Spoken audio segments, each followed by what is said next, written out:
سبحان الذي خلق الأزواج كلها مما تنبت الأرض ومن أنفسهم ومما لا يعلمون. Subhana, ametakasika, aliyeumba dume na jike vyote katika vinavyomea katika ardhi na katika nafsi zao na katika wasivyovijua. Wa ayatun lahumul laylu naslakhu minhu an-nahar fa idha hum mudlimun. Na usiku ni ishara kwao, tunauvua humo mchana, mara wao wanakuwa gizani. Wash-shamsu tajri limustaqarrin laha dhalika taqdirul azizil alim. Na jua linakwenda kwa kiwango chake, hayo ni makadirio ya mwenye nguvu, mwenye kujua. Wal qamara qaddarnahu manazila hatta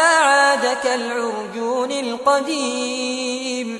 Na mwezi tumeupimia vituo mpaka unakuwa kama karara kongwe. La shamsu yanbaghi laha an tudrika al-qamar wala al-laylu sabiqun nahar wa kullun fi falakin yasbahun. Haliwi jua kufikia mwezi wala usiku kupita mchana, na vyote vinaogelea katika njia zao.